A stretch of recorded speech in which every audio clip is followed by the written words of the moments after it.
Muy buenas tardes, qué bueno que nos acompañan a este su canal de la Iglesia del Tercer Día, y el tema que estamos compartiendo tiene que ver con el despertar de la conciencia. Como vimos la semana pasada, la conciencia nos ayuda a tener capacidad para hacer otras cosas que antes estábamos limitadas. La primera que vimos fue la capacidad de planear, y el día de hoy vamos a tocar el tema de la capacidad de ayudar. De tal importancia el saber brindar como saber recibir ayuda. Así que, bueno, vamos a arrancar este tema. Así que les pido que nos acompañen con su Biblia en la mano. Vamos a estar viendo algunos pasajes y vale la pena que también vayan haciendo sus apuntes. ¿Sí? Fíjense que tal parece que el que da pierde y el que recibe gana, lo cual puede parecer contradictorio hasta que leemos la Biblia. En Hechos de los Apóstoles, acompáñenme por favor a Hechos de los Apóstoles 20:35. En la versión Dios habla hoy, dice: siempre les he enseñado que así se debe trabajar y ayudar a los que están en necesidad, recordando aquellas palabras del Señor Jesús: hay más dicha en dar que en recibir. Es decir, que de esta manera entendemos que el que da tiene más bendición que el que recibe. De modo que la ecuación que primero planteamos nosotros en el mundo, el que da pierde y el que recibe gana, pues entonces ahora empieza a tener un equilibrio y empieza a tener una razón de por qué ayudar y por qué dar. Dice: hay más bendición en dar que en recibir. En este momento la ecuación se equilibra. Ahora podemos decir: el que da gana más por dar y el que recibe gana también. Yo gano en posición y tú ganas en condición. El dar te proyecta cambiándote de posición. No se debe sentir uno superior cuando uno da, ni tampoco el que recibe, sino que debemos entender la condición de la necesidad que nos obliga a pedir ayuda, y esto promueve que el que tiene la capacidad se disponga a ayudar. Cuando uno se da cuenta que lo que puede hacer, solo entonces entiende también la importancia que tiene el saber pedir ayuda. Si algo he aprendido de mi vida al caminar con el Señor, es que no debo pedir muchas explicaciones de la gente que tiene una necesidad. Cuando tengo la oportunidad de ayudar, simplemente lo hago. No tienen que desgastarse en tratar de convencerme para que yo haga lo que trae bendición a mi vida. He aprendido que si puedo hacer algo para ayudar a otro, lo hago sin juzgar, sin condenar, ni tratar de demostrar que soy mejor que el otro porque no tengo la necesidad que él tiene. Eso sería soberbia. Si damos, es porque antes recibimos. Y si lo recibimos, es para que después podamos compartirlo. Pues a este mundo llegamos desnudos y nos vamos a ir sin nada. Vamos a ver qué nos dice primera carta a los Corintios, capítulo 4, versículo 7. También en la versión Dios habla hoy dice: porque ¿quién te distingue? ¿O qué tienes que no hayas recibido? Y si lo recibiste, ¿por qué te glorías como si no lo hubieras recibido? ¿Qué tienes que no lo hayas recibido? Esa es la pregunta. Dice la Escritura: y si todo lo hemos recibido, ¿de qué podríamos jactarnos? Ciertamente, de nada. Es cuestión de posición y de condición. Hoy estás en la condición de dar o de recibir. Si estás en la posición de dar, no te desgastes pensando que pierdes. Y si estás en condición de recibir, No te menosprecies, pues eso es solo una cuestión de condición, de una situación o de una circunstancia. No eres peor por recibir, ni eres mejor por dar. Estamos pasando una situación de contingencia, una pandemia. Y seguramente nos hemos dado cuenta de que necesitamos ayuda de otros. Y seguramente nos hemos dado cuenta de que también podemos ser instrumentos que ayuden a otros. Para pedir ayuda, para pedir ayuda, hay que saber pedirla, pero primero les quiero dar este consejo, no produciendo lástima, ni exigiendo como si los demás tuvieran la obligación de hacerlo. Tampoco transmitiendo el mensaje a medias, suponiendo que el otro lo va a entender. A esto se le llama el error humano. ¿Saben cuál es el error humano? Creer que la otra persona cree lo mismo. Esperar que la otra persona espere lo mismo que yo. ¿Sí?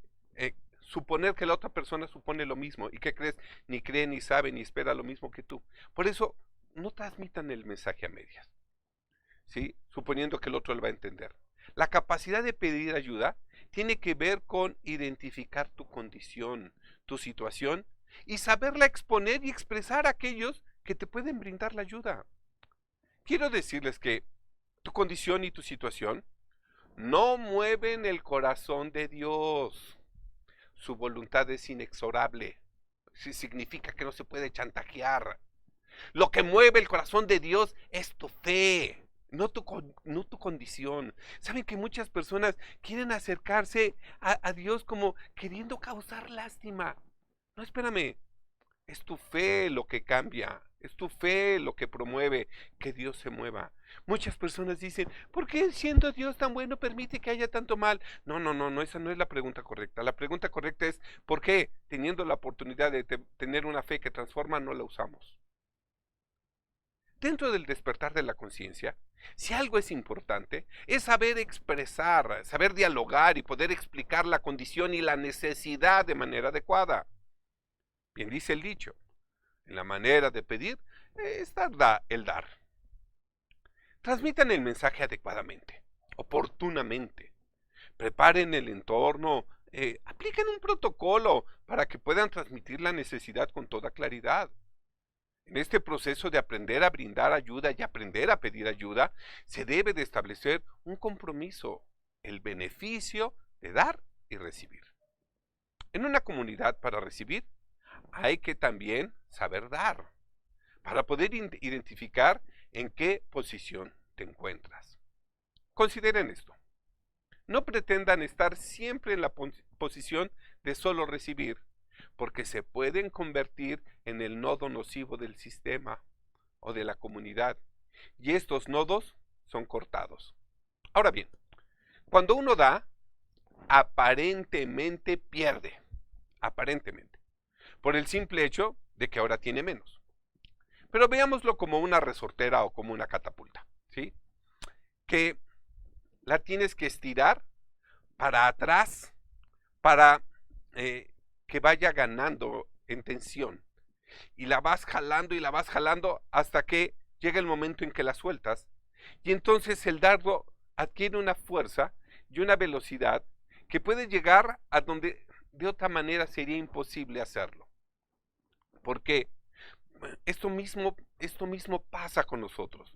Cuando damos, aparentemente perdemos y retrocedemos, ¿sí? Y volvemos a dar y aparentemente tenemos menos. Y volvemos a dar y aparentemente tenemos menos. ¿Hasta cuándo? Hasta que esta condición nos ha potenciado de tal manera que ahora estamos en condiciones de salir disparados y llegar a una mejor posición. Esto es lo que sucede cuando entendemos la relación de dar y de recibir. No siempre se es consciente de la actuación de ambas partes, del que da y del que recibe. Hoy podemos decirlo así, del más bendecido y del bendecido. Cuando se espera que la petición de ayuda sea aceptada, pero no se recibe de la manera en como uno quería ni en el momento en que la esperaba, puede ser que no se comprenda la negativa de la otra persona. Pero comprendamos esto. Pedir no es lo mismo que exigir.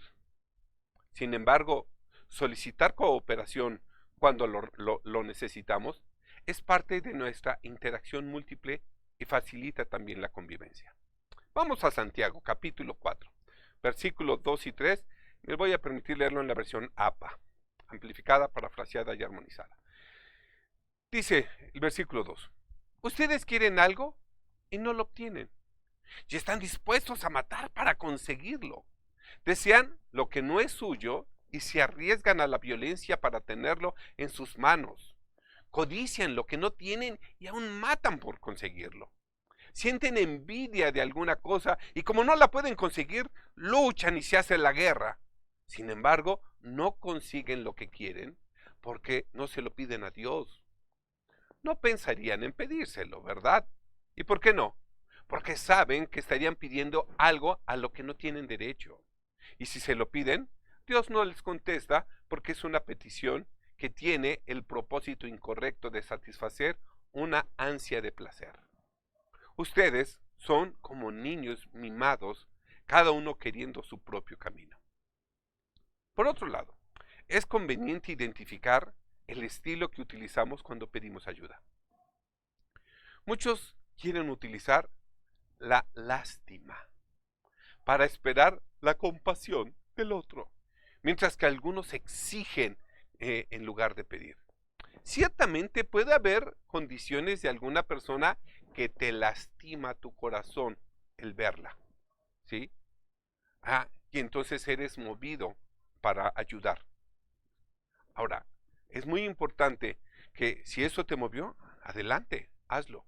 Pero cuando una persona viene y pide pensando es que yo soy pobrecito, todo me pasa a mí, es que espérame esto, esa condición no es la adecuada para pedir una ayuda. Bien dice el dicho, en la manera de pedir está también la manera de dar. Ahora comprendamos por qué en el saber conversar y expresar son un elemento fundamental en nuestras relaciones. Pues fácilmente se comete el error de pedir mal. La petición puede ser justa, pero la manera que se utiliza para comunicarla quizás no lo sea. ¿Sueles hablar con agresividad o con reproche? ¿Te inhibes y hablas a medias? ¿De manera indirecta? ¿O exiges creyendo que es obligación del otro ayudarte? Al pedir ayuda, lo importante es reconocer tu condición y expresar claramente tus razones para solicitar apoyo y comunicar oportunamente lo beneficioso que podría resultar para ti el recibir la ayuda en ese momento. No es menos común encontrar personas que rehúsan pedir ayuda, ¿eh? Unas veces por creencias poco racionales, como que cuando se pide ayuda es sinónimo de falta de competencia o de debilidad, etcétera. Que se contrae también cierta obligación o cierto compromiso con la otra persona cuando se pide un favor, que se invade el espacio del otro. Otras veces las razones son aún más emocionales. Las personas sienten vergüenza de lo que están experimentando y se niegan a sí mismos a recibir ayuda, lo cual, esto es orgullo. Veamos qué nos dice la palabra en Filipenses, capítulo 4, versículo del 12 al 14, en la versión APA. Dice, estoy tan feliz con poco como con mucho, con abundancia como con escasez. Sé lo que es vivir en la pobreza y también lo que es vivir en la riqueza. He encontrado la receta para ser feliz, ya sea con las manos llenas o con las manos vacías. He aprendido a hacer frente a cualquier situación, lo mismo estar satisfecho que a tener hambre, a tener de sobra que a no tener nada. A todo puedo hacerle frente, lo que sea que tenga. Y esté donde esté, puedo superar cualquier cosa gracias a Cristo que me fortalece y me hace ser quien soy. Sin embargo, ustedes hicieron bien compartiendo mis dificultades. No quiero decir que su ayuda no significó mucho para mí. Lo hizo. Fue algo hermoso que vinieran a mi lado en las circunstancias difíciles que atravieso. Siempre le digo a la congregación, a mis amigos, a mi familia, que la vida muchas veces es subir y bajar, ¿sí? Pero así es como se avanza. Subes y bajas, pero así avanzas. Y este es el movimiento natural de todas las cosas en el universo. Todo se mueve así. En cualquier caso, ofrecer y recibir ayuda es un aprendizaje importante para la vida, pues es saber reconocer que cuando alguien te brindó ayuda, es que también te reconoció y aún te honró. Y cuando tú ofreces ayuda, reconoces y honras a aquel que la recibe. Segunda de Corintios 8, del 12 al 15, en la versión Dios habla hoy. Dice así: porque si alguien de veras quiere dar, Dios le acepta la ofrenda que él dé conforme a sus posibilidades. Dios no pide lo que uno no tiene. Se los vuelvo a repetir este pasaje. Dios no pide lo que uno no tiene. No se trata de que por ayudar a otros ustedes pasen necesidad. Se trata más bien de que haya igualdad. Ahora ustedes tienen lo que a ellos les falta. En otra ocasión, ellos tendrán lo que les hace falta a ustedes. Y de esta manera habrá igualdad. Como dice la Escritura, ni le sobró al que había recogido mucho, ni le faltó al que había recogido poco. También Génesis nos dice en el capítulo 2, versículo 18, dice: y dijo Jehová Dios, no es bueno que el hombre esté solo, le haré ayuda idónea para él. Este versículo hay que verlo en toda su extensión y perspectiva, pues no solo se refiere al matrimonio y que la esposa es una ayuda idónea, se refiere también a un socio, a un aliado, a un amigo, a un colaborador, a un auxiliar, a un servidor, a un obrero, en fin, a todos aquellos que nos rodean y a quienes podemos recurrir en caso de requerirlo. Consideremos bien esto, que al formar parte de una red de relaciones, también nos convertimos en nodos que pueden y deben ayudar a otros. Si en una red hay alguien que solo pide pero no da, se convertirá en el nodo nocivo de la red, de su comunidad o de su sociedad. Padres, por favor, eduquen a sus hijos en el principio de solicitar ayuda cuando es necesario y saber brindar ayuda como parte del modelo ético de vida en el que encaminen a sus hijos. El tener una conciencia renovada también nos lleva a dejar de querer vivir de manera independiente para empezar a vivir de una manera interdependiente. Está claro que la unión hace la fuerza. Por tanto, tratar de vivir aislado, separado o independiente hace que uno se vuelva sumamente vulnerable y limitado. Hay que pensar más en unidad que en individualidad. Ahora bien, reiterando digo, si solo pides y nunca das, te conviertes en un nodo nocivo o dañino para tu comunidad y también para la sociedad, de modo que te excluirán y serás expulsado. Cuando pides, recibes. Cuando te piden, da. Fácil, ¿verdad? Lejos está el querer convertirnos en seres independientes, pues somos dependientes de nuestro Dios e interdependientes con nuestros hermanos. Dice el Salmo capítulo 2, versículo 8. Pídeme y te daré por herencia a las naciones y como posesión tuya los confines de la tierra. Vivir en comunidad, teniendo comunión, es decir, teniendo cosas en común, ¿sí? Es vivir en comunidad, nos empodera, nos pone en una mejor posición nuestra vida, pues al estar unidos con otros, seguro que podremos hacer más de lo que haríamos estando solos. En un futuro, nuestra sociedad no va a poder sobrevivir con relaciones independientes, sino interdependientes y dependientes solamente de Dios. Comenzar por esas tareas cotidianas puede ser un buen punto de partida. Padres, no hagan a su hijo lo que él mismo sea capaz de hacer, pero ofrézcanle recursos desde la más temprana edad. Por ejemplo, enseña a tus hijos a pedir ayuda en caso de emergencia, crea situaciones y explícale cómo proceder, enséñalos a pedir ayuda y a darla. Te hace un instrumento de bendición. Y por amor a Dios, no olviden enseñarles también a expresar el agradecimiento a los demás cuando reciben el bien de quienes los rodean. Si de alguien debemos aprender, Fíjense que es del presidente de Tailandia. No saben a mí cómo me impactó hace años cuando un equipo de fútbol se fueron a unas cavernas de paseo con su entrenador y caen en la tormenta, se llena la caverna y quedan encerrados el equipo de fútbol y el entrenador. Y lo que hizo el presidente de Tailandia, ¿sí? Fue enfrentarse al rescate de todos estos niños. Y lo que hizo fue algo maravilloso, ¿sí? ¿Saben qué hizo? Pedir ayuda. ¿A quién le pidió? A todas las naciones. ¿Quién? El presidente de Tailandia.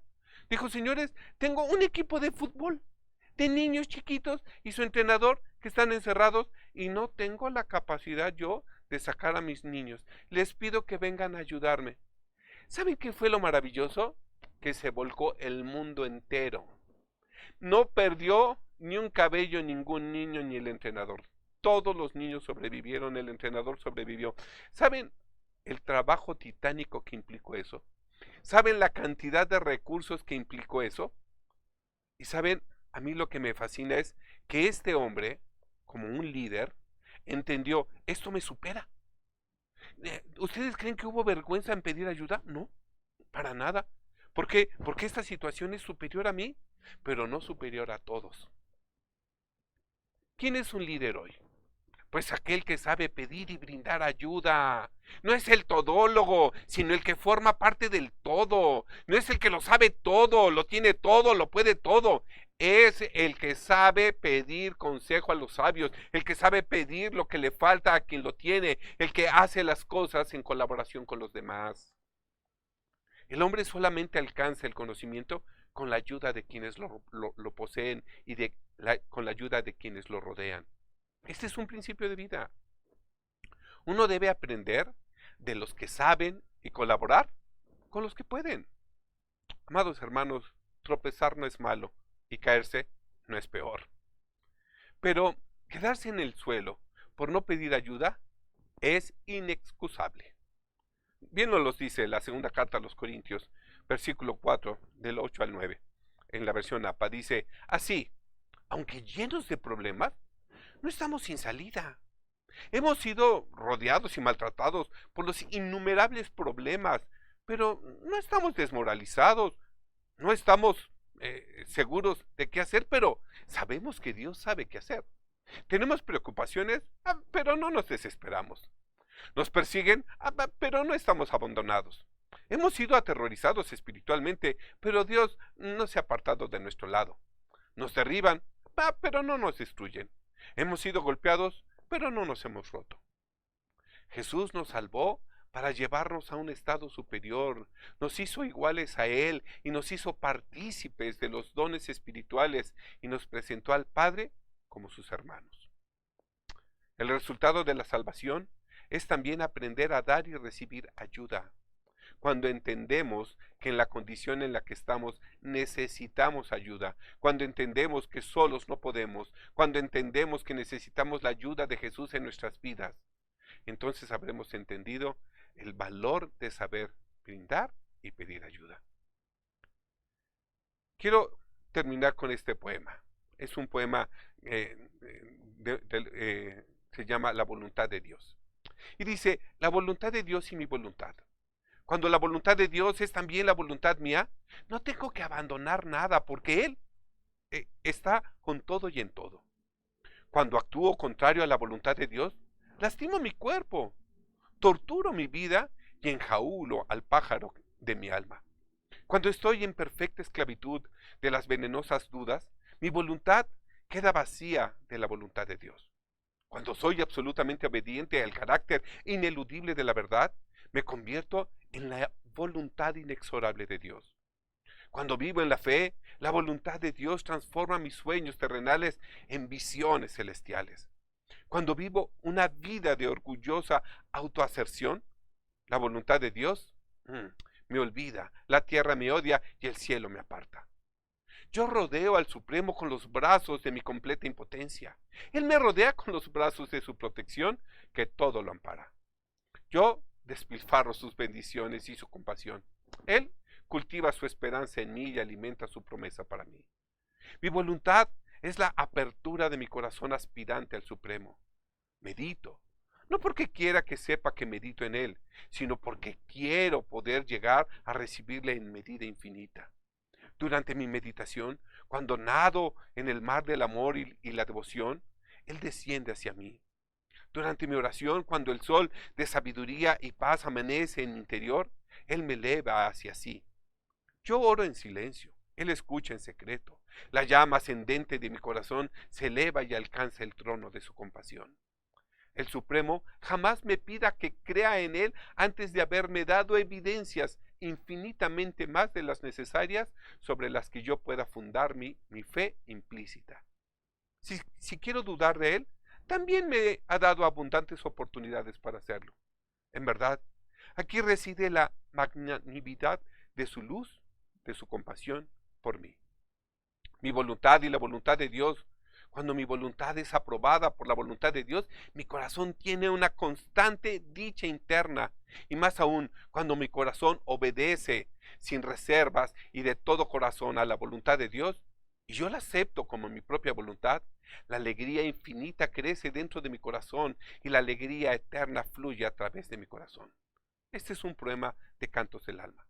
Por último, recuerden que el agradecimiento es vital en toda relación y sobre todo en la relación de dar y recibir.